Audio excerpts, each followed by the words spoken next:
This 76-year-old man walked away from his home after accidentally hearing his own children say they were waiting for him to die so they could split his property. He wandered alone through a snowstorm on a deserted road, then suddenly collapsed on the freezing pavement. He lay there barely breathing with no one passing by. Just when all hope was fading, an old beat-up truck screeched to a stop beside him. A black family jumped out, lifted him up without hesitation, and brought him home to care for him. None of them could have imagined that this moment would become the biggest turning point in all their lives. Before we go back, let us know where you're watching from. And subscribe, because tomorrow I've got something extra special for you. The snow fell heavy that December night, covering Highway 9 like a white blanket that stretched as far as the eye could see. No cars, no lights, just endless white, and the kind of cold that cuts through your bones. Robert Miller's footsteps left deep prints in the snow, each one heavier than the last. He was 76 years old, dragging a battered suitcase that had seen better days. His breath came out in white clouds that disappeared into the darkness. The thin coat he wore, the only one he'd grabbed before leaving, did nothing against the bitter cold. His hands shook. Not from the cold, though, that didn't help. They shook because his heart was giving up. He could feel it, that tightness in his chest, like someone was squeezing his ribs together, like his body was finally saying enough. Just a little further. He whispered to himself, though he had no idea where further was. He didn't even know where he was going. Away. That was all that mattered. Away from the house. Away from the memories. Away from the phone calls that had shattered everything. The pain hit him sudden and sharp. Robert gasped, his hand flying to his chest. The suitcase dropped from his other hand, landing in the snow with a muffled thud. His knees buckled. He tried to stay standing, but his legs wouldn't listen. The ground rushed up to meet him, and then he was lying there, face up in the snow, staring at the black sky above. The cold seeped through his coat, through his shirt, straight into his skin. His knee throbbed where it had hit the frozen ground. He felt the warm trickle of blood, though he couldn't see it in the dark. Margaret, he whispered his wife's name, forming frost in the air. I'm coming, sweetheart. I'm sorry it took so long. 7 years. 7 years since she died, and every single day had been like walking through fog. But at least then he'd had hope. Hope that his children would visit. Hope that he mattered to someone. That hope was gone now. The snow continued to fall, landing on his face, melting against his skin. He didn't have the strength to brush it away. Didn't have the strength to move at all. This is it, he thought. This is how it ends. Alone on a road nobody travels in a town nobody knows. Maybe that was fitting. His vision started to blur. The cold didn't feel so bad anymore. In fact, he barely felt it at all. That was a bad sign, he knew. The body shutting down, giving up. He thought about the suitcase lying next to him. Inside it, a few changes of clothes, a photo of Margaret from their wedding day, and that wooden horse he'd never finished carving for a grandchild he'd never met. The photo would get ruined in the snow. That bothered him more than dying did. Then he heard it, distant at first, but growing louder. An engine. Headlights swept across the field beside the road, getting brighter. Robert tried to lift his hand to wave to do something, but his arm wouldn't move. He could only lie there watching the lights get closer, thinking, please, please see me. Please don't leave me here alone. The truck slowed down. The engine cut off. A door opened. Emma, there's someone here. A man's voice, urgent and scared. There's an old man. Oh God, I think he's dying. Footsteps crunched through the snow, running toward him. Robert's eyes fluttered closed. Just for a second, he told himself. Just for 1 second. Sir, can you hear me? A woman's voice, this time closer. Hands touched his face, his neck, checking for something. James, he's barely breathing. His pulse is so weak. Should I call 911 inches? There's no time. Help me get him to the truck. Emma, we don't even know. James, the woman's voice cut through sharp. We're not leaving him here to die. Robert tried to speak, tried to say no. Just leave me, but the words wouldn't come. He felt himself being lifted, strong arms under his back, under his knees. The movement sent a spike of pain through his chest that made him gasp. It's okay, the woman said softly near his ear. You're safe now. We've got you. A child's voice, high and frightened. Mama, is he gonna be okay? He will be, baby. He will be. Robert felt himself being placed on something soft, a car seat, he realized. A blanket was draped over him, then another. Something warm and small pressed against his hand. He managed to open his eyes just enough to see a little girl, maybe 6 or 7, holding his hand between both of hers. Her eyes were wide with worry. "Don't die, mister," she whispered. "Please don't die." The truck started moving. The motion was gentle, but each bump sent waves of pain through Robert's chest. He closed his eyes again, too tired to keep them open. He heard voices muffled like he was underwater. "Pulse is getting weaker." "How far to the hospital?" "No time will take him home." "Are you sure?" "What else can we do? Let him die." Home. The word echoed in Robert's mind as consciousness slipped away. He didn't have a home anymore. That's why he'd left. That's why he'd walked into the snow with no destination in mind. Better to die out there than die in a house where nobody wanted him alive. The darkness pulled him under, and Robert Miller let it take him. When Robert opened his eyes, he didn't recognize the ceiling above him. It wasn't his ceiling, the one with the water stain that looked like a cloud. This ceiling was painted pale yellow, with a crack running across it like a river. For a moment, panic gripped him. Where was he? What had happened? Then it all came rushing back. The snow, the cold, the pain in his chest, the truck lights. He tried to sit up, but his body protested with a sharp ache that made him gasp. "He's awake!" A small voice, bright with relief. "Mama, Mama, he's awake." A little girl appeared in his line of vision, her face lighting up with a gap-toothed smile. The same girl who'd held his hand in the truck, he realized. "Easy there," a woman's voice said, calm and professional. A woman in her 30s appeared, blonde hair pulled back in a ponytail, wearing a sweatshirt that said Mercy General Hospital on it. "Don't try to move too fast. You had a pretty rough night." Robert's mouth felt like sandpaper. Where am I?" "You're in our home," the woman said, kneeling beside the couch he was lying on. "I'm Emma Thompson. This is my daughter Lucy. My husband James found you on the road last night."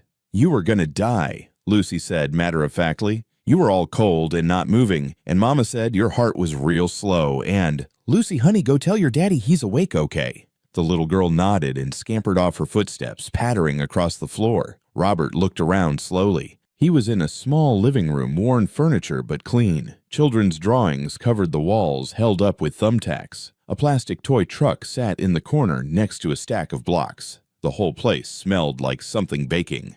"I should be in a hospital," Robert managed. Emma shook her head. "You kept saying no, over and over. No hospital, please, no hospital. So we brought you here instead." She paused, studying his face. "We found heart medication in your pocket. Nitroglycerin. That helped a lot."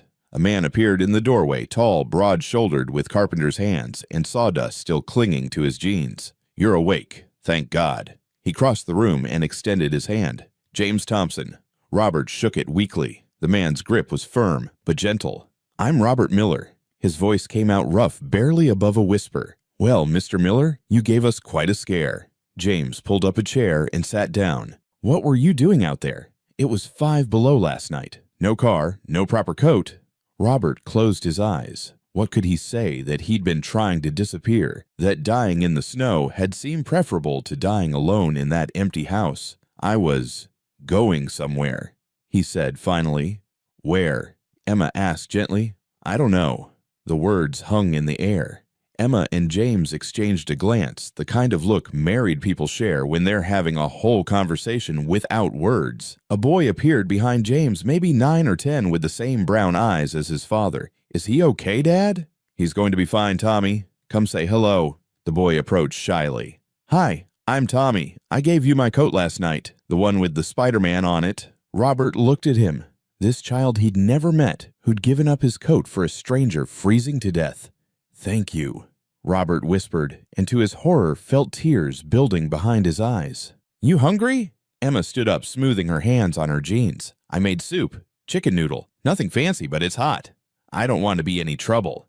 "You're not." Emma's voice was firm. "You're staying for dinner at least. Doctor's orders." She smiled. "And I'm a nurse, so I outrank you." Before Robert could protest, Lucy grabbed his hand. "Come on, we eat at the table together. All of us. That's the rule." She tugged gently, and Robert found himself being helped to his feet by James, who kept a steady hand on his elbow as they walked the few steps to the small kitchen table. The table was old wood, scratched and marked with years of use. 4 chairs surrounded it, mismatched but sturdy. Lucy pulled out one of the chairs for him like she was seating royalty. Emma ladled soup into bowls while James sliced bread. Tommy poured water from a pitcher into plastic cups, not glasses, Robert noticed, but the kind of cheap plastic cups you get at dollar stores. They weren't wealthy, that much was clear. The house was small, the furniture worn, the dishes mismatched. But when they all sat down together, something in Robert's chest tightened that had nothing to do with his heart condition. "We hold hands for Grace," Lucy announced, reaching for Robert's hand on one side and her brother's on the other. Robert hesitated, then took Emma's hand on his other side. Her hand was warm, calloused from work, and she gave his a gentle squeeze. James bowed his head. "Lord, thank you for this food for this family, and for bringing Mr. Miller to us safely. Watch over him and help him heal. Amen." "Amen," the family chorused. Robert couldn't remember the last time he'd said grace. Not since Margaret died, certainly. Maybe even before that. "Eat up," Emma said, pushing the bread basket toward him. "You need your strength." The soup was simple store-bought broth, probably with carrots and celery and those thick egg noodles. The bread was white plain. Nothing special. Robert took a sip of the soup and had to close his eyes. When was the last time he'd eaten a hot meal that someone else had cooked for him? When was the last time he'd sat at a table with other people? 7 years. 7 years of frozen dinners eaten alone in front of the TV. 7 years of silence broken only by the tick of the clock. "Is it okay?" Emma asked, noticing his expression. "It's perfect." Robert managed, and his voice broke on the last word. Lucy scooted her chair closer to his and started chattering about her day at school, something about a field trip to the science museum and a butterfly that had landed on her hand. Tommy chimed in about his math test. James talked about a cabinet he was building for a customer. They didn't ask Robert where he'd come from or where he'd been going. They didn't pry or push. They just included him, like he'd always been there, like he belonged. And for the first time in 7 years, Robert Miller didn't feel invisible. That night, Emma insisted Robert sleep on the couch. She brought him pillows and blankets more than he needed piling them on until he protested. "Better too warm than too cold," she said firmly. "You had hypothermia last night. Your core temperature was 89 degrees when we got you inside." "I don't want to impose—" "Mr. Miller," Emma sat down on the coffee table facing him directly. "My husband found you dying in the snow. You think we're going to kick you out now?" She shook her head. "You stay as long as you need to. No arguments." After she left, Robert lay in the darkness staring at the ceiling. The house creaked and settled around him. He could hear low voices from the bedroom down the hall, James and Emma talking quietly. He couldn't make out the words, but the tone was gentle, caring. His suitcase sat on the floor beside the couch. Emma had brought it in, brushed off the snow, and set it down without opening it or asking what was inside. Robert reached down and unzipped it carefully. The photo of Margaret was still there, protected by the clothes he'd wrapped it in. He pulled it out and held it up to catch the moonlight coming through the window. Margaret at 25 in her wedding dress, laughing at something he'd said just before the photographer snapped the picture. She'd been so beautiful, so full of life. "I'm sorry, sweetheart," he whispered to the photo. "I'm sorry I couldn't. I tried. I tried to be a good father. I don't know what I did wrong." The photo, of course, didn't answer. He set it on the coffee table, propped against a stack of magazines, so she could watch over him. Then he lay back down and closed his eyes. But sleep wouldn't come. Every time he started to drift off, he saw it all again, heard it all again. The phone calls, his children's voices, the terrible truth he'd overheard. "Stop it," he muttered to himself. "Just stop thinking about it." But he couldn't. The memories pulled him back, dragging him down like he was drowning. Maybe it would help to remember, to face it, to understand how he'd ended up here dying in the snow, rescued by strangers. Robert took a shaky breath and let himself fall backward into the past. 2 weeks earlier, Oak Valley. Robert sat at his kitchen table, staring at the phone in his hand. The house around him was silent, the kind of silence that wasn't peaceful, just empty. It had been like this for 7 years. 7 years since Margaret's funeral, when both children had showed up looking uncomfortable in black clothes, hugging him briefly before hurrying back to their important lives. David had stayed for 2 days, Sarah for 3. Then they were gone, and Robert was alone. The house in Oak Valley was too big for one person. 3 bedrooms, a den, a workshop out back where Robert used to build things. Margaret's garden still grew wild in the backyard, but Robert didn't have the heart to tend it properly. He'd tried at first, tried to keep everything just the way she'd left it. But after a while, it felt like living in a museum of his own life, every object a reminder of what was gone. He looked around the kitchen now. The table was set for one plate, one fork, one cup. The refrigerator hummed mostly empty, except for expired milk and some frozen dinners. The calendar on the wall still showed March, though it was December. He'd stopped bothering to change it. His chest hurt. It had been hurting for weeks, but he'd ignored it. What was the point of going to the doctor so they could tell him his heart was failing? He already knew that. But then the pain had gotten bad enough that he'd collapsed in the grocery store, and they'd taken him to the hospital whether he wanted to go or not. 1 month in the cardiac ward, 30 days of tests and medications, and doctors telling him he needed to take it easy, reduce stress, have someone check on him regularly. He'd called both children from the hospital, left voicemails, sent text messages that probably confused them because he wasn't good at typing on the small phone keyboard. Neither one had called back. Neither one had visited. The nurses had noticed. They'd been kind about it, but he'd seen the pity in their eyes when visiting hours came and went, and nobody showed up for him. On the day they discharged him, a nurse had wheeled him out to the pickup area and waited with him for his taxi, looking uncomfortable. "Is there anyone who can stay with you for a few days?" she'd asked. "You really shouldn't be alone."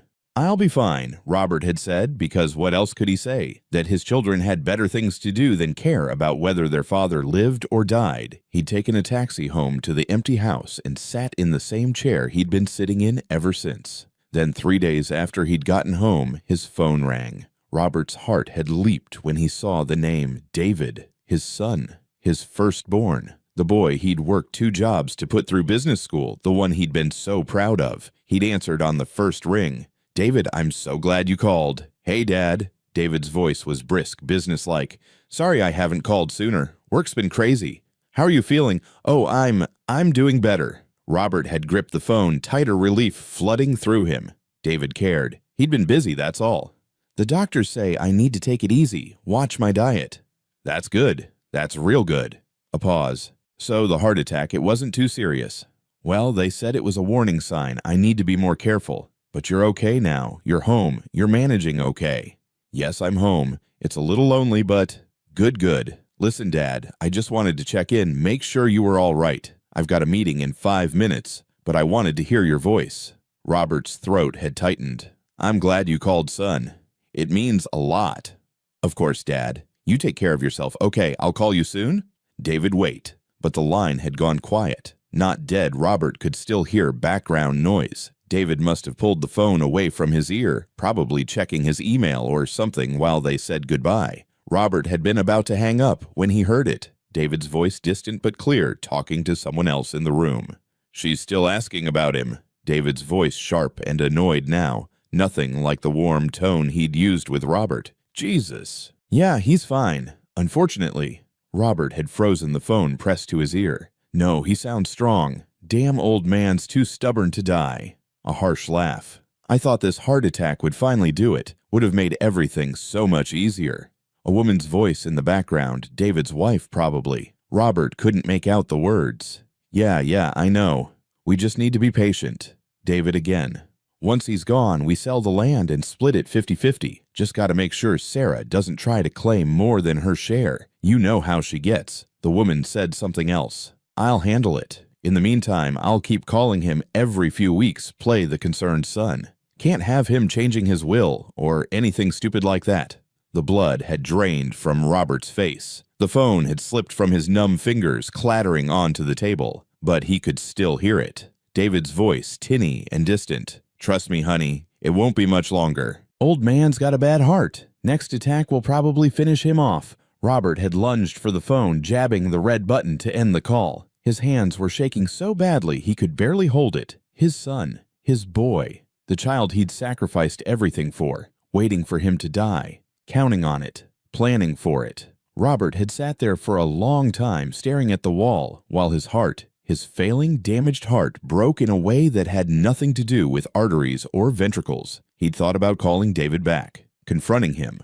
But what would be the point? David had made his position clear. Maybe it was a misunderstanding. Maybe Robert had heard wrong. He'd almost convinced himself of that when 2 days later Sarah called. "Daddy." Her voice had been bright, cheerful. She'd always called him Daddy, even now at 42 years old. "I heard you were in the hospital. I'm so sorry I didn't call sooner. It's been absolutely insane at the firm." Sarah was a lawyer. A good one from what Robert understood. She made more money than Robert had ever seen in his life. "It's okay, sweetheart," Robert had said, trying to keep his voice steady. "I know you're busy. How are you feeling? Are you taking care of yourself?" "I'm trying. It's hard to cook for just one person, you know. Everything comes in portions for families." "Oh, Daddy." Sarah's voice had softened. "You know I've been thinking. You shouldn't be out there all alone. Not with your health." Hope had flickered in Robert's chest. Was she going to offer to visit, to stay for a while? "What if you came to live with me?" Sarah continued. "Here in the city. I've got that spare room. It's full of storage right now, but I could clean it out. We could get you set up really nicely." "Oh." Robert had been surprise-touched. "Sarah, that's very kind, but I couldn't impose." "It's not imposing. You're my father. I want to take care of you." A pause. "And honestly, Daddy, that house is way too big for you. All those stairs, that huge yard. What if you fell and nobody found you?" "I manage okay." "But you shouldn't have to just manage, Daddy. You should sell the house. And the land god, that property must be worth a fortune now. Real estate values in Oak Valley have gone crazy." There it was. Robert's hands had tightened on the phone. "The land it's where your mother planted her roses," he'd said quietly. "Where we raised you kids. It's not about the money." "I know, Daddy, I know. But what are you going to do with it? You can't maintain it by yourself. And think about it. If you sold it, you'd have plenty of money to get really good medical care. You could afford a nice assisted living place or live with me and actually have some comfort in your retirement." "Sarah, just think about it. Okay, don't make any decisions right now, but really consider it. That land is worth a lot, and you're just sitting on it. It doesn't make sense." Robert had closed his eyes. Do you remember when you were little and we'd have picnics out in the meadow?" "Of course," Sarah's voice had brightened. "Those were lovely. Your mother made potato salad. You hated it, but you'd eat it anyway because you didn't want to hurt her feelings." "I remember. You used to say you'd build your own house there someday, raise your kids where you grew up." Silence on the other end of the line. Then, "Daddy, I was 8 years old. People change. I have a life here in the city. I'm not going to move back to Oak Valley." "I know. I was remembering."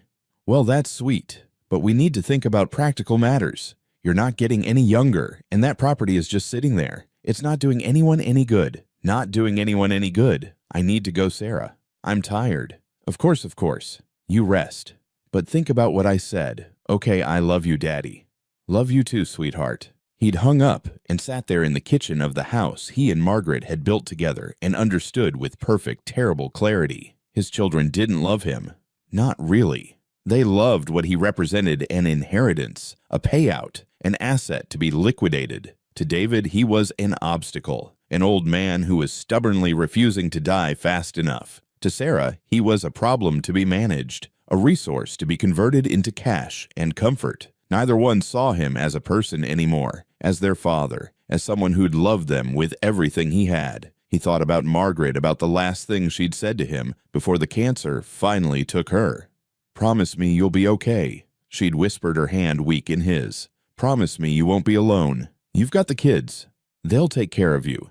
He'd promised. He'd believed it. But Margaret had been wrong. Still, 2 weeks earlier, Oak Valley, the night after Sarah's call. Robert hadn't slept. He'd sat in his workshop behind the house, surrounded by half-finished projects and sawdust and the smell of wood that had always brought him comfort. On the workbench in front of him sat a wooden horse, small, meant for a child. He'd started carving it 3 years ago when Sarah had mentioned she and her husband were thinking about having kids. They'd never had any. Robert had kept carving anyway, hoping. The horse was almost done, just needed sanding and a coat of finish. A child would love it, he thought. A child would run their fingers over the smooth wood and make galloping sounds and give it a name. But there was no child. There would be no child. Sarah didn't visit. David didn't call except to check if he was dead yet. Robert picked up the horse and ran his thumb over the rough spots. 40 years of woodworking had taught him how to see the potential in a piece of wood, how to bring out its natural beauty, how to create something meaningful from raw material. He'd thought he could do the same with his life, Work hard, provide for his family, sacrifice when necessary, shape a good life out of rough circumstances. He'd worked 2 jobs when the kids were young, had wanted to be an architect, had even gotten accepted to a good program, but then Margaret got pregnant with David, and they'd needed the money. So he'd taken a job at the hardware store and another one doing carpentry on weekends. He'd watched his classmates become architects, designers building beautiful things. He'd built birdhouses and fixed porches and sold hammers. But it was worth it, he'd told himself, because he was providing for his family, because David would go to college, the college Robert never got to attend, because Sarah would have opportunities Robert had given up for her. That was love, wasn't it? Sacrifice. Giving up what you wanted so the people you loved could have more. He'd sold his beloved Chevy truck, the one thing he'd ever owned that was truly his, to pay for David's senior year tuition. He'd worked through Margaret's illness, taking extra shifts to pay for treatments insurance didn't cover, even though every minute away from her bedside had felt like abandonment. He'd given everything. Everything. And for what? So his children could sit in their comfortable lives, waiting for him to die, calculating how much his death would be worth to them. Robert set down the wooden horse and put his head in his hands. "What did I do wrong, Margaret?" he whispered into the empty workshop. "What did I do wrong?" The workshop, like always, didn't answer. He thought about calling them back, confronting them, telling them he'd heard everything, that he knew exactly what they thought of him. But what would that accomplish? They'd deny it, make excuses, say he'd misunderstood, that he was being paranoid, that age was making him confused. Or worse, they'd admit it. They'd tell him to his face that yes, they were waiting for him to die, and wasn't that just the natural order of things? No, he couldn't face that. Couldn't bear to hear them say it out loud. Robert stood up slowly, his joints protesting. He walked through the dark house, through rooms filled with furniture nobody sat on, and photographs nobody looked at. In the bedroom, he pulled out a suitcase from the closet, an old one beaten up from years of use. Margaret's handwriting was still on the tag, Robert and Margaret Miller, 1970, the last vacation they'd taken before the kids were born. He packed slowly, a few changes of clothes, his medication, the photo of Margaret from their wedding day, and at the last minute, the wooden horse. Maybe he'd find a child who'd want it, someone who'd appreciate it. At 4 a.m, he sat down at the kitchen table and wrote a note on a piece of lined paper. "I'm safe. I need some time away. Don't worry." He almost wrote, "I love you," but the words stuck in his throat. Did he still love them after everything he didn't know? He was too tired to figure it out. Robert left the note on the kitchen table, weighted down with the salt shaker. Then he picked up his suitcase, put on his thin coat, and walked out the door. He didn't look back. The bus station was 2 miles away. He walked the whole distance, his breath white in the cold December air. His chest ached, but he ignored it. At the station, he bought a ticket to Pinehurst, a town he'd never heard of, 200 miles away. The clerk had looked at him strangely. "You got people in Pinehurst?" the clerk asked. "No," Robert said. "That's why I'm going." The bus ride took 4 hours. Robert sat in the back, watching the landscape slide by, fields and farms and small towns that looked exactly like Oak Valley. Towns where people probably had families who loved them. Towns where fathers didn't die alone and unmourned. When the bus pulled into Pinehurst, it was already getting dark. The station was just a small shelter with 2 benches. The town itself looked like it had maybe 1,000 people, if that. Robert got off the bus with his suitcase and stood there unsure what to do next. A woman walking by saw him and stopped. "You need help finding something, hun. Is there a motel nearby?" She shook her head. "Nearest one's about 15 miles up Highway 9. You'd need a car." "Oh." Robert looked around at the darkening streets. "Thank you anyway." She hesitated like she wanted to say something else, then hurried on. Robert started walking. He didn't know where he was going, just away. Away from the bus station. Away from that led back to Oak Valley. Away from the life he'd thought he was living. The town ended quickly. Soon he was on a country road, fields on either side, the temperature dropping fast. His chest started to hurt worse. Robert pressed his hand against it, willing the pain to stop. Just a little further. Just a little more. The snow started falling around 8 o'clock. Big, fat flakes that quickly covered the ground. Robert kept walking. His coat was soaked through. His fingers had gone numb. Each breath came harder than the last. "This is stupid," part of his mind said. "Turn back. Find help."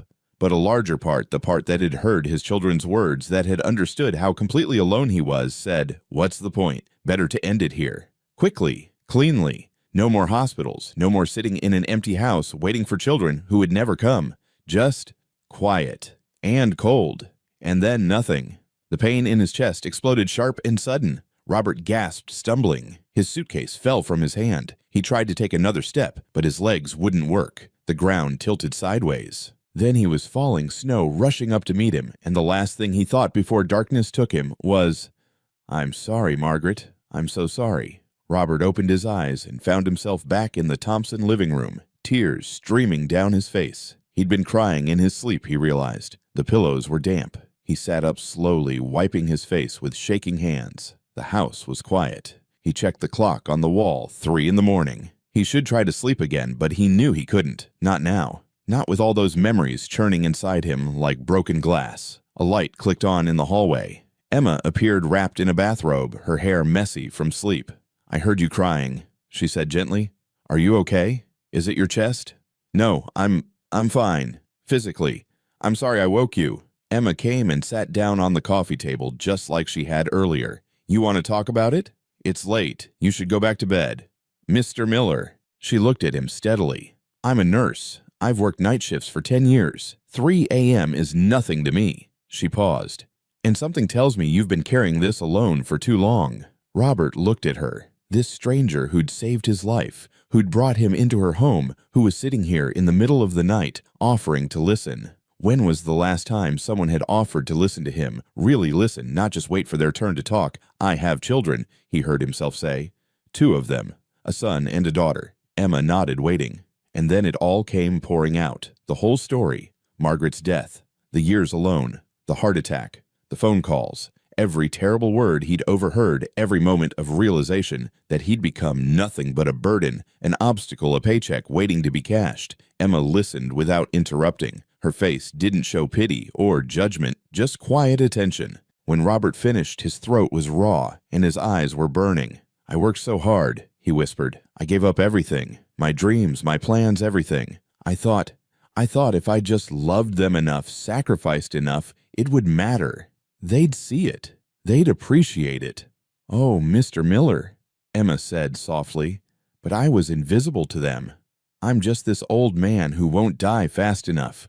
This obstacle between them and money." He laughed, but it came out bitter. 7 years. 7 years I sat in that house and they couldn't even visit for a weekend."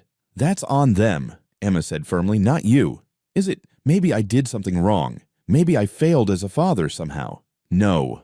Emma's voice cut through sharp and clear. "You listen to me. You're not a burden. You're not an obstacle. You're a person. A good person who loved his kids the best way he knew how.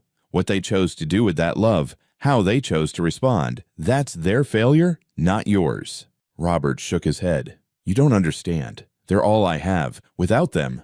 "You're wrong." Emma reached out and took his hand. "You're not alone. Not anymore. Not here." Footsteps sounded in the hall. James appeared, followed by Tommy and Lucy, both rubbing their eyes. "We heard voices," James said. "Everything okay?" Lucy ran over and climbed onto the couch next to Robert, curling up against his side, like it was the most natural thing in the world. "You're sad," she said, looking up at him with those big, serious eyes. "Did you have a bad dream?" "Something like that," Robert managed. "When I have bad dreams, Mama says I should talk about them. It makes them smaller." Tommy sat down on Robert's other side, quiet but present. James pulled up a chair, and Emma stayed where she was. "Mr. Miller was telling me about his children," Emma said gently. "You have kids." Tommy looked surprised. "Where are they?" "Far away," Robert said. They have their own lives." "Don't they miss you?" Lucy asked. The question was so simple, so innocent, it nearly broke him. "I don't think so, sweetheart." "That's stupid," Lucy declared. "If you were my grandpa, I'd miss you every day." "Lucy," James said quietly, but there was no real reproach in his voice.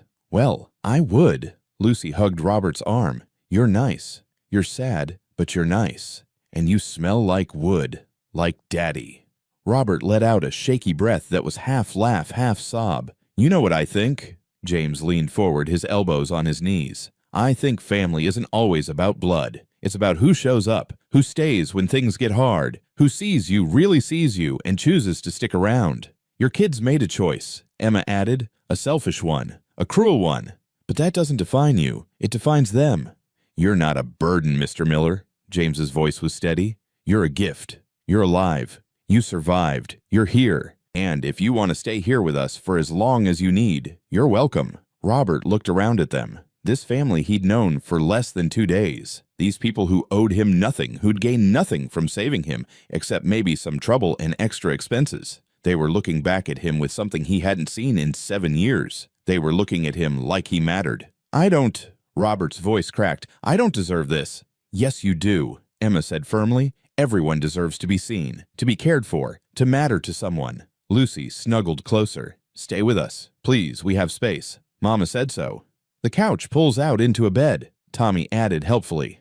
It's actually pretty comfortable. Robert looked at James, waiting for the man to override his family to explain that they were just being polite. But James just smiled. What do you say, Mr. Miller? Want to stick around for a while? And Robert, who'd walked into a snowstorm ready to die, who'd given up on everything and everyone, found himself nodding. If you're sure, he whispered. We're sure, Emma said. Lucy cheered softly, and Tommy grinned, and James reached out to shake Robert's hand again, a promise sealed. For the first time in 7 years, Robert Miller didn't feel alone. 3 days turned into a week. A week turned into 2. Robert kept thinking he should leave, should stop imposing, should go somewhere. But every time he mentioned it, the Thompsons would find a reason for him to stay a little longer. Just until you're stronger, Emma would say. I'm teaching you my chili recipe tonight, James would add. But you promised to help me with my science project, Lucy would protest. And somehow, Robert kept staying. He made himself useful, helped with dishes, folded laundry, swept the floors, small things, but they made him feel less like a burden. One afternoon, James found him examining the wobbly kitchen table. It's the leg, Robert said, running his hand over the joint. It's come loose. You need to tighten it properly, or it'll just keep wobbling. I know, James sighed. I've been meaning to fix it for months, but between work and the kids, I could fix it. If you have tools, James's face lit up. You know woodworking.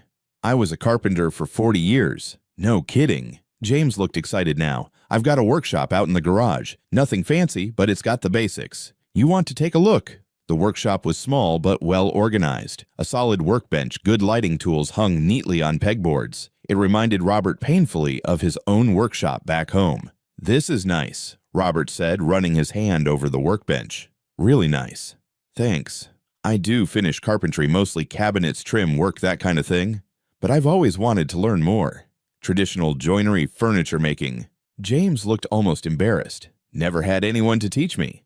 An idea sparked in Robert's mind. I could show you, if you want. Seriously? I'd like to. I miss it. That afternoon, they fixed the kitchen table together. Robert showed James how to properly drill out the old joint, apply fresh glue, and clamp it correctly. Tommy wandered out to watch. What are you guys doing? Fixing the table, James said. Mr. Miller's teaching me the right way to do it. Can I help? Robert hesitated. The boy was only 9, but then he remembered teaching David at that age, how excited his son had been to use real tools. He pushed the memory away. Sure, Robert said. You can help me sand this piece. Lucy appeared minutes later, not wanting to be left out. Soon all 4 of them were crowded around the table working together. I want to make something, Lucy announced. Something all my own. Like what? Robert asked. A horse, a toy horse I can play with. Robert's breath caught. The wooden horse, the one sitting in his suitcase, still unfinished. I actually have one started. It's not done yet, but maybe we could finish it together. Lucy's eyes went huge. Really? Robert went to get the horse from his suitcase. When he came back, both kids crowded around to see. It's beautiful, Tommy breathed. You made this by hand.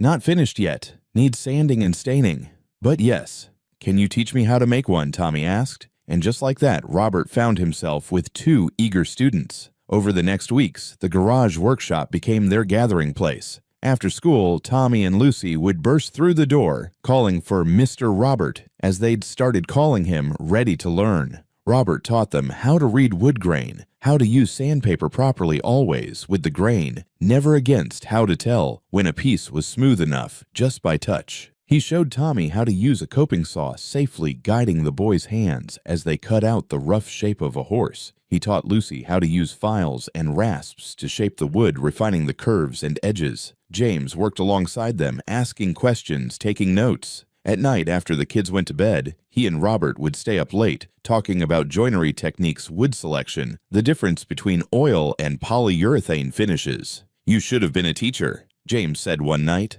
"I was too busy working to pay bills," Robert replied, but there was no bitterness in his voice. Not anymore. The day Tommy finished his first wooden horse, rough and a bit lopsided, but unmistakably a horse, Robert felt something in his chest that had nothing to do with his heart condition. Pride. Pure, uncomplicated pride. "Look, Mom." Tommy ran into the kitchen holding up his creation. "I made it, Mr. Robert taught me." Emma examined it seriously. "This is incredible, Tommy. Really beautiful work. Can I make another one for Lucy?" "Of course," Robert said. "We'll start tomorrow." Lucy finished her horse a week later. It was smaller than Tommy's, more delicate, the mane and tail carved with extra care. "Thank you, Mr. Robert," she said, hugging the horse to her chest. Then she looked up at him. "Thank you, Grandpa Robert." The word hit him like a physical blow. "Grandpa." "Lucy, honey, you don't have to." Emma started, but Robert held up a hand. "It's okay," he said, his voice rough. He knelt down to Lucy's level, ignoring his protesting knees. "You can call me that, if you want to." "I do want to." Lucy threw her arms around his neck. "You're teaching me stuff, and you tell good stories, and you don't get mad when I mess up, and you're here, and you're nice, and I love you." Robert hugged her back, this little girl he'd known for a month, and felt tears running down his face. "I love you too, sweetheart," he whispered. Tommy appeared beside them, looking hopeful. "Can I call you Grandpa too?" "Yes," Robert managed. "Yes, you can." That night, Emma found him in the workshop, staring at the 3 wooden horses lined up on the bench, the one he'd brought Tommy's and Lucy's. "You okay?" she asked. "My real grandchildren," Robert said slowly. "The ones I'm actually related to. I've never met them. Sarah said they were too busy to visit. David's wife didn't want the trip." Emma stood beside him, not touching, just present. 3 wooden horses, Robert continued. "I made the first one for grandchildren I'd never see. Tommy made the second one to learn something new. Lucy made the third one because she wanted to create something beautiful." He turned to look at Emma. "Which one matters more?" "They all matter," Emma said gently. "But only 2 of them are going to be played with and loved and cherished. Only 2 of them will have stories attached. Only 2 will mean something." Robert nodded slowly. "I spent 40 years building my life around people who didn't want to be there. These kids, they choose to be here. They choose to listen. They choose to care." "That's the difference between obligation and love," Emma said. "One is forced. The other is freely given." "I don't want to overstep," Robert said quietly. "They're your children, not mine. But they're calling me Grandpa, and You love them." "Yes. And they love you. I see it every day."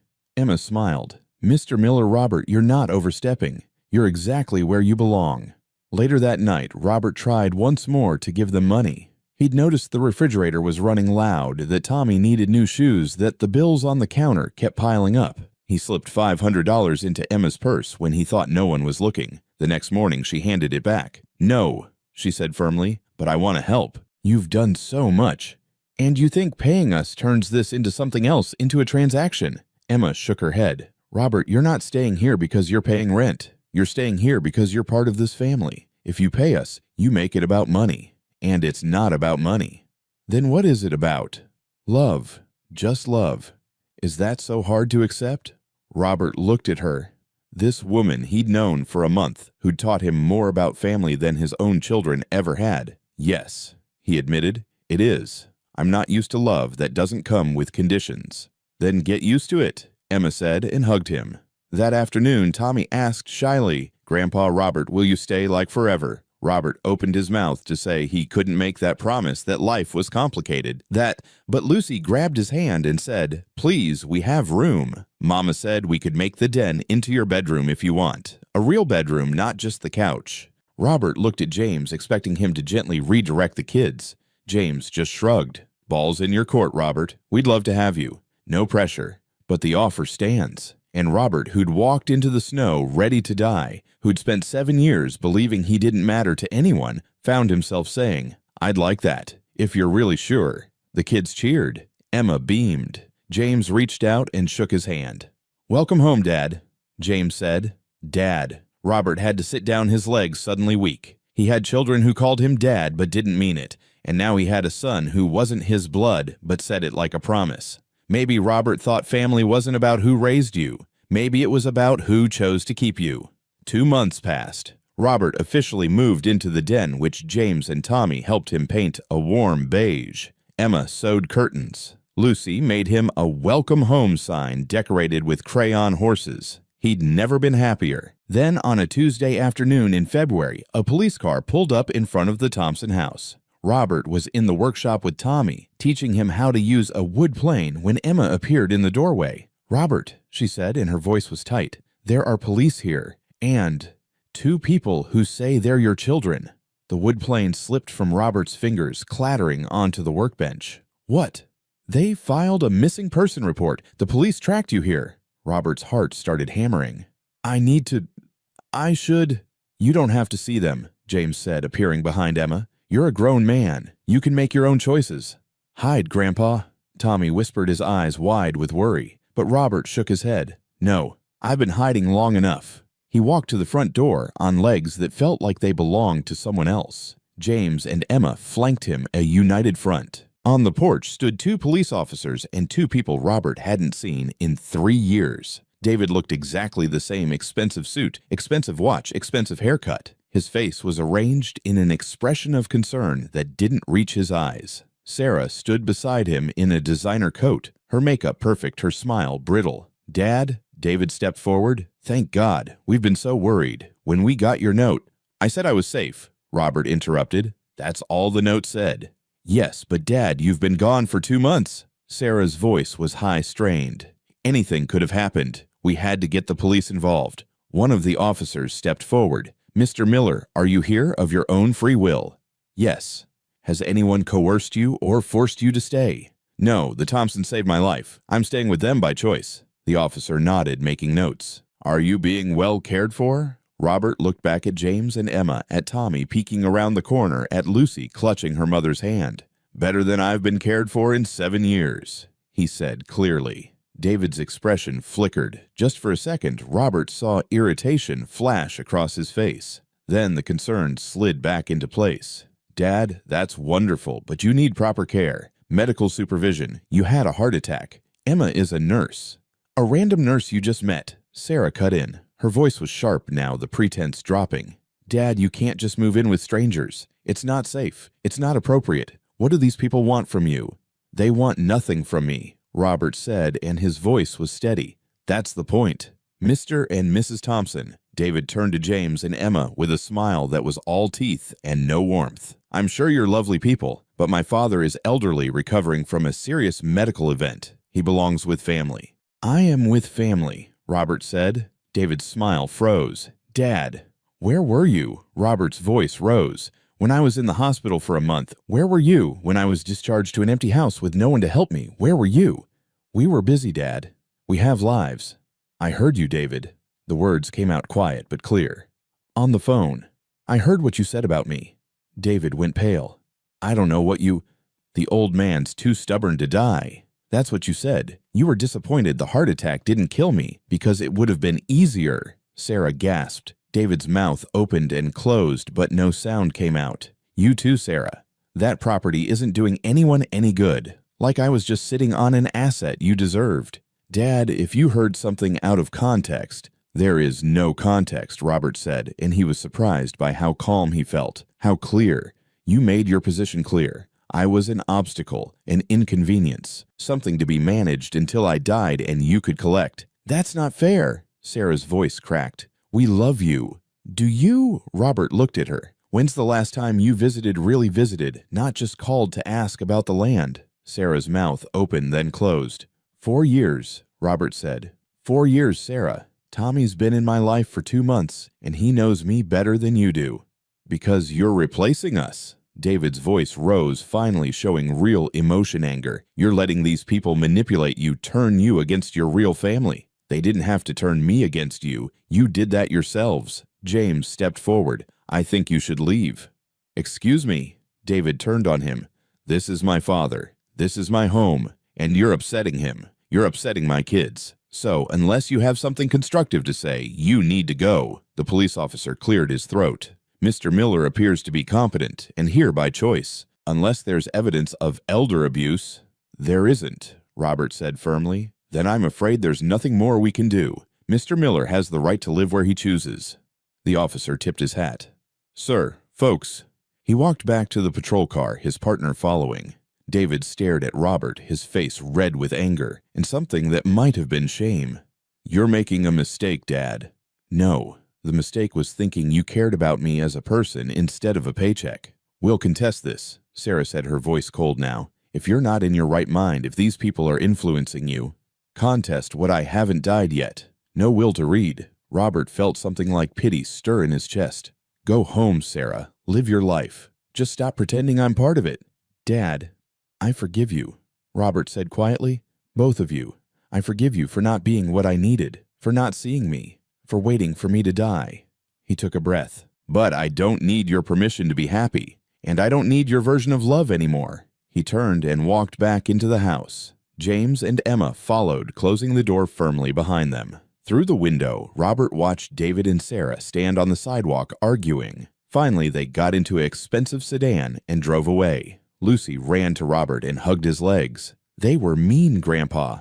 "I know, sweetheart. Are you sad?" Robert thought about it. Was he sad his children, his blood children, had just left, maybe forever? But Tommy was hovering nearby, worried. Emma was making tea in the kitchen. James was already talking about ordering pizza for dinner to cheer everyone up. "No," Robert said, surprised to realize it was true. "I'm not sad." That night, Robert sat down at the kitchen table with paper and pen. He wrote for hours, updating his will. 70% of his assets would go to establishing a fund, the Robert Miller Foundation, dedicated to helping elderly people who'd been abandoned by their families. Money for housing, medical care, companionship programs. 30% would go to the Thompsons. When he finished, he felt lighter than he had in years. He wasn't defined by his children's cruelty. He was defined by how he chose to respond to it. And he chose love. Real love. The kind that was freely given and freely received. The kind he'd found in a small house in Pinehurst with a family that chose him when they didn't have to. Robert Miller lived with the Thompson family for 3 more years. 3 years that felt fuller than the previous 76 combined. He taught Tommy advanced woodworking dovetail joints, mortise and tenon, how to read plans and create beautiful furniture from raw lumber. By the time Tommy was 12, he could build a bookshelf that would last generations. He taught Lucy too, though her interests ran more toward the artistic. She learned to carve decorative elements, to see the beauty in wood grain, to create small sculptures of animals and flowers that she gave as gifts to friends. Robert helped James expand the workshop, adding better tools and more space. Together they took on bigger projects, custom cabinets for clients, furniture commissions, a beautiful dining table they built for a local restaurant. Every night Robert told the kids stories. Some were from his childhood, some from the years with Margaret, some he made up on the spot. Lucy started writing them down, illustrating them with careful drawings. They celebrated birthdays together, Robert's 77th, 78th, 79th. The Thompsons made him cakes and gave him gifts, usually tools or wood, because they knew what he loved. He taught Emma how to build a raised garden bed, and together they grew tomatoes and peppers and Margaret's favorite roses, transplanted from seeds Robert had saved. When Tommy graduated from middle school, Robert was in the front row cheering louder than anyone. When Lucy won the school art competition with a carved wooden sculpture of a family of horses, Robert framed the ribbon and hung it in his room.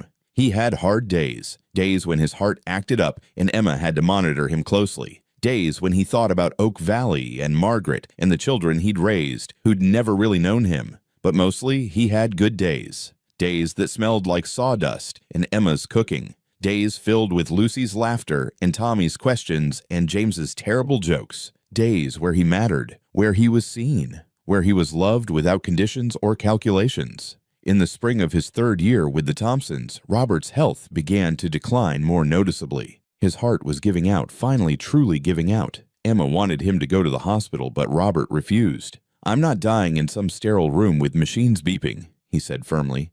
"I'm dying here, at home, with my family." James set up a bed in the living room so Robert wouldn't have to manage the stairs to the den. The kids helped decorate the space with his favorite things, photos of Margaret, the 3 wooden horses, Lucy's drawings. On a Tuesday evening in May, Robert knew it was time. He could feel it in his chest, in the way his breath came shorter, in the strange peace that settled over him.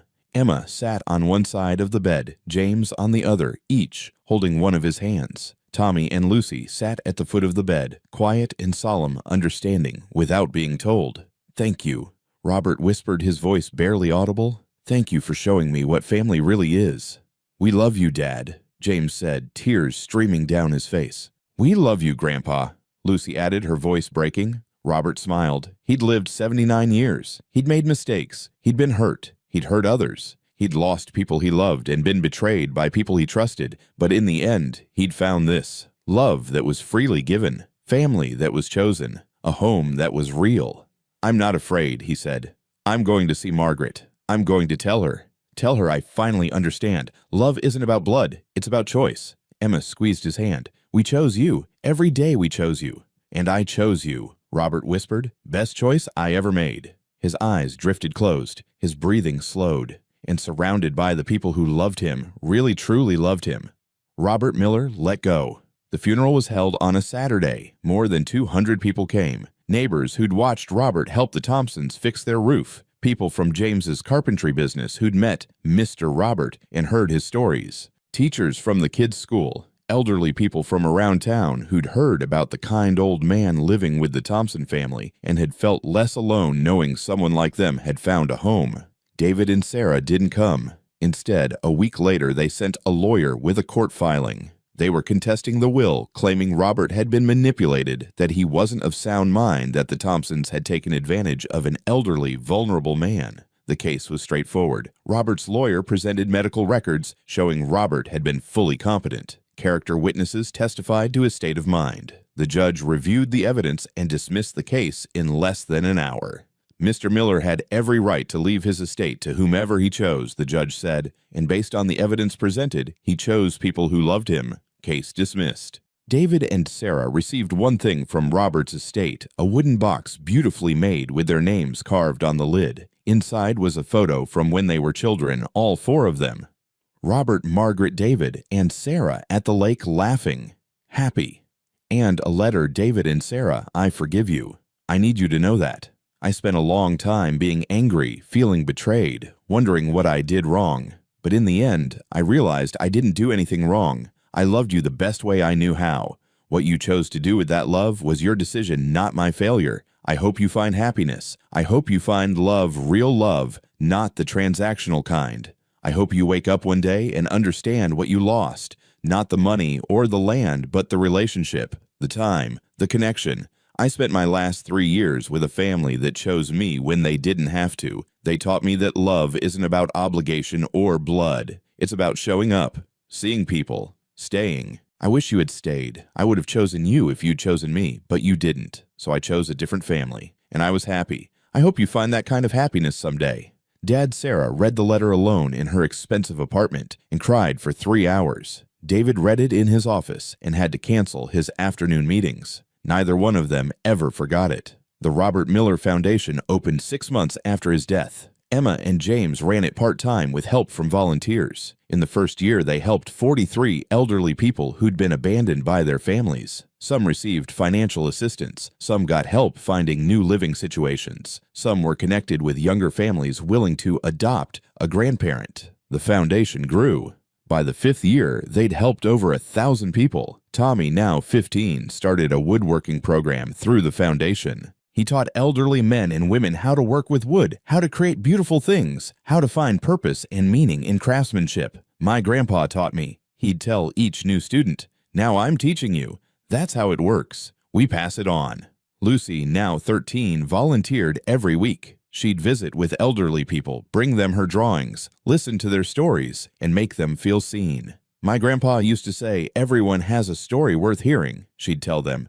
"So I'm listening." In the Thompson home, Robert's room remained mostly unchanged. His tools hung in the workshop, used regularly by Tommy and James. His favorite chair sat by the window. The 3 wooden horses, his Tommy's and Lucy's, sat on the mantel. On the anniversary of his death each year, the family gathered at his grave. They brought flowers, roses like Margaret used to grow, and told stories. Remember when Grandpa tried to teach Mom how to use the bandsaw? Tommy would laugh.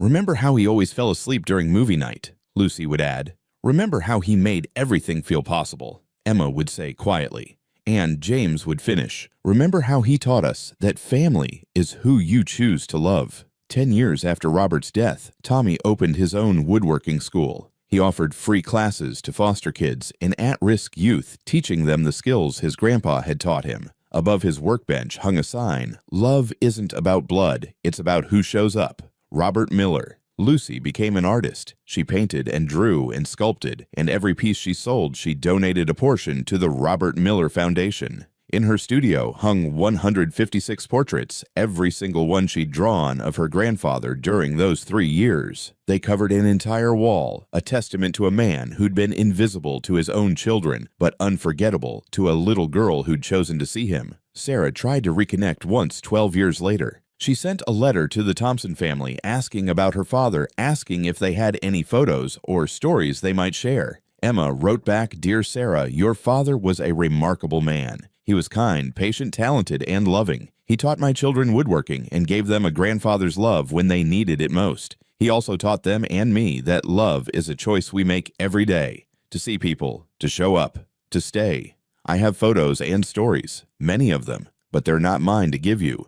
They belong to him, and he chose to share them with us. You had 76 years to make memories with him. We had 3. We made them count." Respectfully, Emma Thompson Sarah never wrote back. David died at 61, wealthy and successful and alone. His obituary was short, professional, listing his business accomplishments and his net worth. No one mentioned that he had a father who'd loved him, who'd sacrificed everything for him, who'd wanted nothing more than to be seen. But Robert Miller's obituary, written by Tommy and Lucy together, told a different story.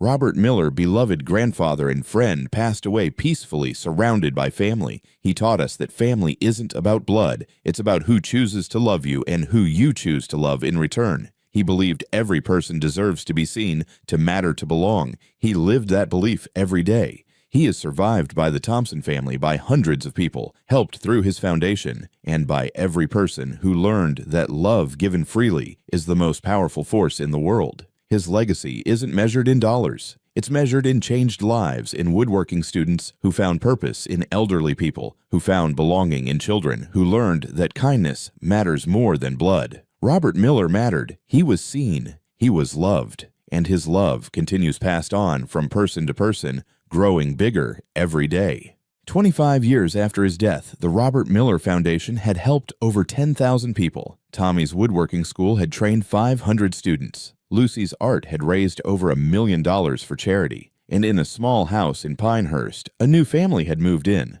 The Thompson family, now grown, had kept the house and rented it to a young couple with 2 children. In the workshop, the new father was teaching his son to build a wooden horse, using tools that had once belonged to Robert Miller, techniques passed down through Tommy. "Who taught you this, Dad?" the boy asked. "A man named Robert Miller. I never met him, but my teacher learned from him. And now I'm teaching you. That's how love works, son. It doesn't die when people do. It just keeps going, moving from person to person, growing bigger every time someone chooses to pass it on." The boy ran his fingers over the smooth wood, feeling the grain.